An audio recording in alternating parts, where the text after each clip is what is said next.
Kigoma mjini kinawaka leo jioni kinawaka katika mkutano wa shukrani kutoka kwa mbunge wa jimbo hilo Clayton Revocatus Chipando Baba Levo, ambapo jioni ya leo atashuka pale katika uwanja wa mpira wa miguu wa Mwanga Community Center kwa ajili ya kutoa shukrani kwa wananchi wa jimbo la Kigoma mjini kwa kumchagua.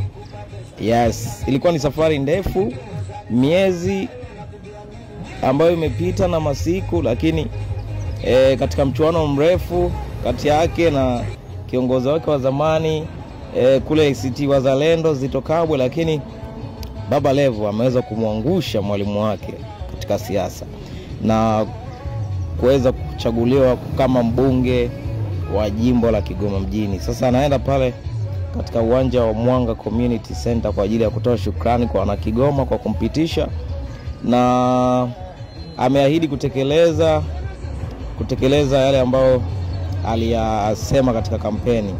Kwanza ameahidi kutoa pikipiki 300 kwa vijana wa Kigoma.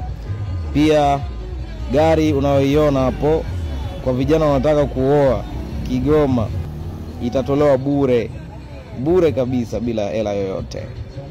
Utachangia mafuta tu shilingi 15,000. Yes, kama unavyojua Baba Levo ni mtu wa burudani, na kuna wasanii wakali D Voice Genie kutoka WCB, kuna Nyago Man ambaye anawakilisha Ebembe na wabembe wote duniani, star wa wabembe. Nyago Man atakuwepo pale, kuna Chino Kid, Chino Wanaman, kuna Dogo Pattern ambaye naye ni mwana Kigoma, mzee wa Bwax. Yes, ile singeli ya leo inapigwa pale ndani ya ukumbi wa Mwanga, uwanja wa mpira wa miguu wa Mwanga Community Center. Kwa hiyo kinawaka leo burudani kali. Yes, ni katika uwanja wa Mwanga Community Center katika jimbo la Kigoma mjini. Yes, naitwa Modumo.